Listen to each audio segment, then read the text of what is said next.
Okay, this is a walkthrough of the Zillow for sale by owner and for rent search process. I have a browser over here on the right, and I have the process or browser on the left and process on the right. And I'll just go through step by step and show how to do everything so it's very clear so there are no confusions. So step one is to go to Zillow.com, so www.zillow.com.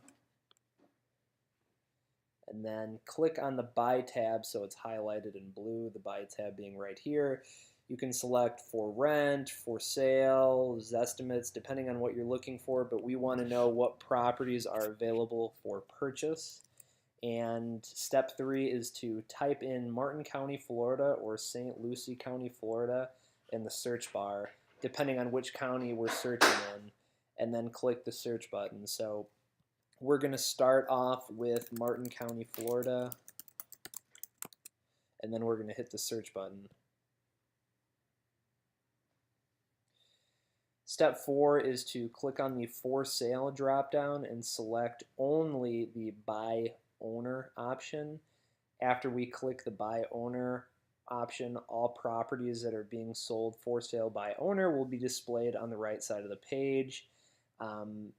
What I'm saying here is when you do searches for properties for rent, we're just going to select the for rent rather than the for sale by owner, and all other steps down will be the same. So what I'm talking about is click on the for sale drop down right here, and we want to make sure only by owner is selected. So we're going to unselect all of these, unselect all of these, and just make sure buy owner is selected. And once we do this, all the properties are displayed over here on the right side of the page. So every day we're going to be adding the new postings to the CRM. Pretty much once you collect all of there's a lot that are available at first. It says right here there's 125 homes for sale. So when you first start out, you're going to have to collect all of these homes and put it in the CRM. And it's going to take you a few days to do that.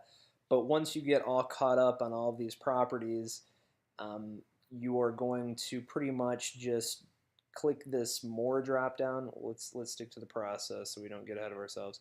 So click on the more drop down, then select one day from the days on Zillow drop down. So we're going to select more, go down to days on Zillow, which is right here, and select one day.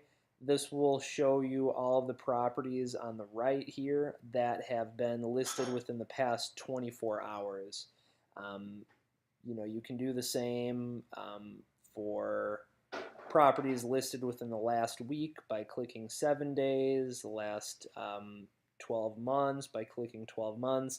But we won't need to go that far back because we want to be caught up every single day on the newest listings that are available. So like I said, once you gather up all of the homes that are initially on there, we're going to be clicking one day just to see which properties were listed within the last 24 hours.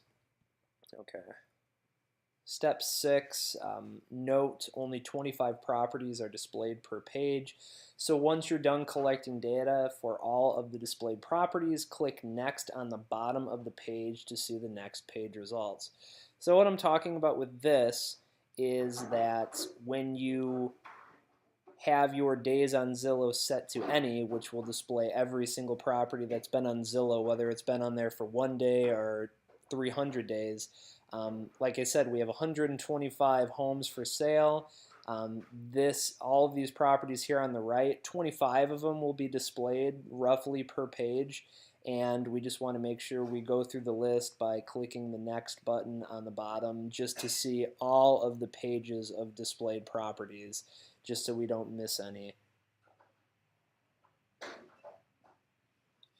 Okay, so click on the property to see its details. So we're going to click on the property,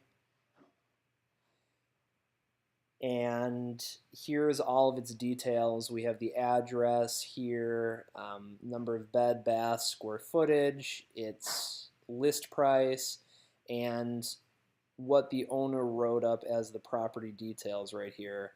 Other information, days on Zillow. This is what I refer to as days on market. We'll get to that later. But so the next step is to copy and paste the property address into the address field of the CRM. It says, see the following process, how to enter a new lead into the CRM.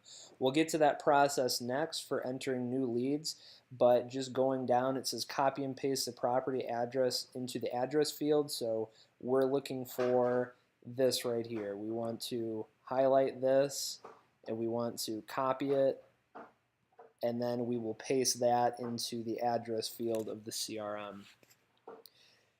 After we do that, we want to copy and paste the seller's phone number into the phone field of the CRM. Their information is right here on the side under these agents, property owners. So we want to copy and paste their phone number into the phone field of the CRM. Sometimes their name is given, but usually not. It's just designated by property owner. And if their name is given, we'll enter that into the CRM. But if it's not, we'll just leave it as property owner in the CRM.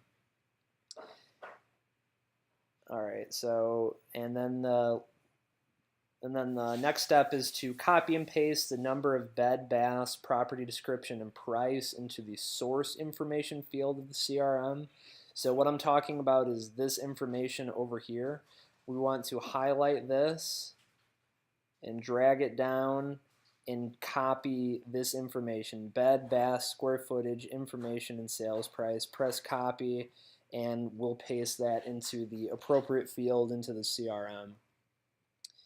And then once we do that, we're done. We can move on to the next listing and continue until we collect the information for every single listing that's on here.